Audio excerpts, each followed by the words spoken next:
Ei pessoal, aqui é a Thalita e bem-vindos à Casa da Coruja. E hoje a gente vai falar sobre alguns romances distópicos.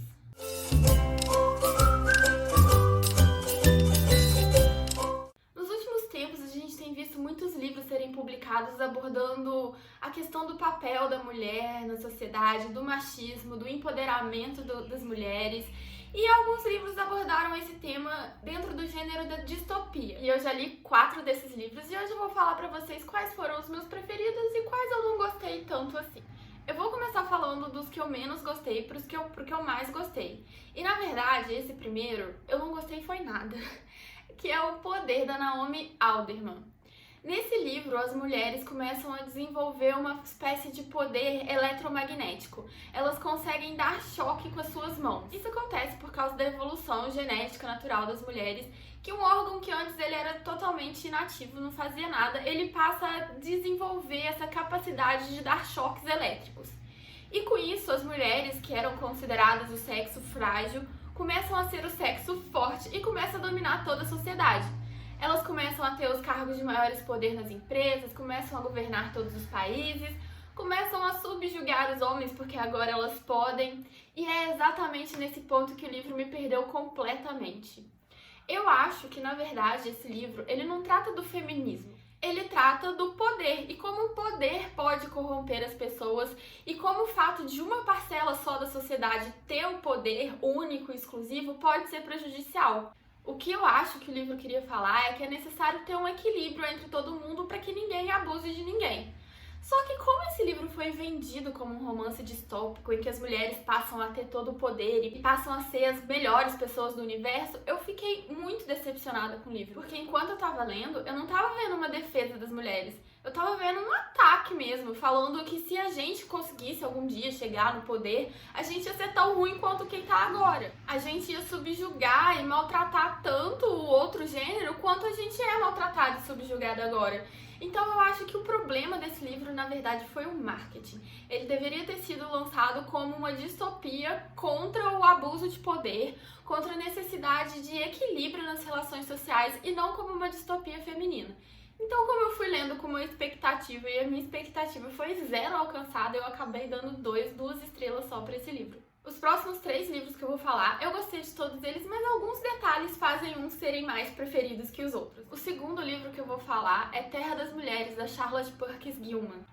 Esse livro ele segue o ponto de vista de 3 homens que vão em busca de uma terra das mulheres. E esses 3 exploradores não conseguem entender como que existe só mulheres nesse local, quem governa elas, quem controla tudo, como elas se reproduzem. E a gente vai acompanhar eles quando eles chegam nesse lugar e eles vão vendo como aquela sociedade é estruturada, conhecendo a biologia mesmo dela, porque elas realmente se reproduzem sozinhas. Então é uma ideia bem diferente dos outros romances distópicos feministas que a gente vê por aí, porque nesse romance a gente tem uma terra exclusiva de mulheres, a gente não tem mulheres sendo subjugadas. Mas como esse livro foi escrito em 1915, eu acho que tem algumas coisas deles que já estão datadas.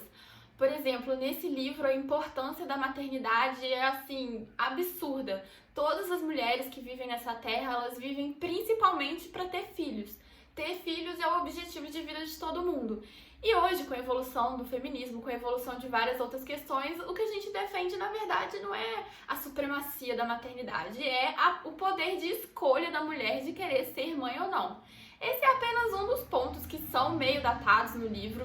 Existem outros, mas ainda assim eu acho um livro muito interessante porque ele suscita várias outras questões que o debate ainda é necessário. Ele fala coisas como sororidade, como as mulheres não devem menosprezar umas às outras, mas dar suporte uma à outra e ajudar a outra a crescer.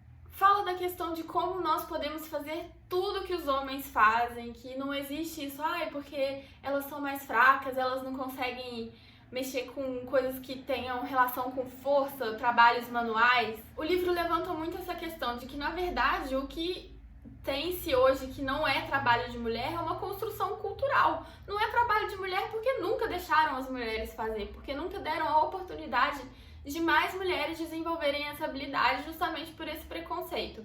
Então, apesar de ser um livro datado e por isso ele está em 3º lugar na minha lista de distopias, eu acho que ainda é um livro que vale muito a pena ser lido. O meu 2º lugar em distopias feministas favoritas vai para Vox, da Christina Dauer. não sei pronunciar o sobrenome dela.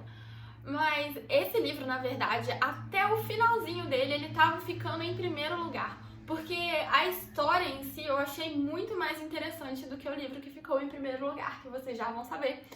Mas eu tava gostando muito do desenvolver da história. A gente tem uma sociedade em que as mulheres vão ser proibidas de falar. Elas vão ter um limite de 100 palavras por dia. E se elas têm um contador no pulso que vai contando quantas palavras elas vão falando. E se elas extrapolam esse limite, elas vão tomando choque. E a ideia desse livro é que a partir do momento que você não pode falar, você não pode se expressar, você não pode se comunicar, você acaba perdendo seu poder. Você é simplesmente um objeto de decoração nas casas, nas ruas, porque você não pode expor suas ideias. E é exatamente através das palavras, através da sua expressão que você consegue se desenvolver, que você consegue se impor, que você consegue realmente conquistar uma situação de poder para você. Se você é sempre reprimida, se você fica sempre no seu canto sem poder participar de nada, o que você vai acrescentar nessa sociedade? A sociedade realmente vai começar a te jogar de escanteio e você vai ser esquecida. O que eu achei muito legal nesse livro é que a personagem principal, ela é mãe de 2 meninos e ela é casada, então ela tem esse convívio íntimo, particular com homens. E quando tudo começou, porque a gente acompanha o inicinho dessa distopia, quando tudo começou, ela acreditava que ia existir essa situação na sociedade, mas que dentro da casa dela, ela ia continuar sendo normal. O marido dela, os filhos dela não iam impor isso a ela. Ela acreditava que ela tinha se casado com um homem direito, com um homem que ia respeitar ela e que ela tinha criado os filhos de uma forma certa.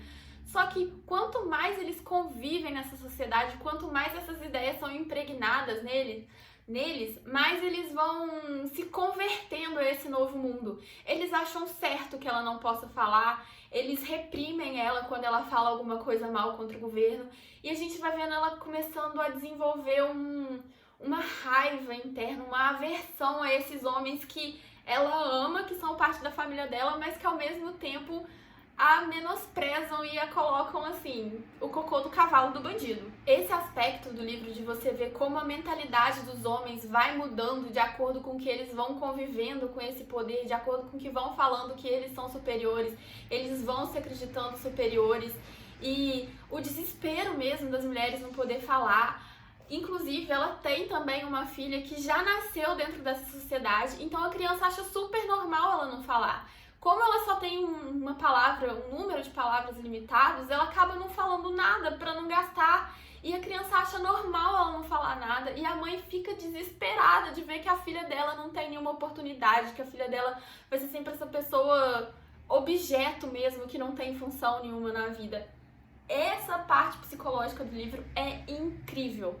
Mas o final, eu não vou contar, obviamente, por motivos de spoiler, mas eu achei o final um pouco corrido, um pouco fora do tom da obra. Foi uma obra super psicológica, super desenvolvendo esses aspectos, assim, e o final fica um pouco meio thriller, meio uma coisa policial, suspense, e aconteceu, assim, super rápido, em pouquíssimas páginas, que eu acho que deu uma caída no livro. Eu acho que se o final tivesse sido um pouco mais trabalhado, esse com certeza teria sido o meu livro favorito dessa lista. E por último, a distopia que ganhou o primeiro lugar no meu coraçãozinho foi o Conto da Aia, da Margaret Atwood.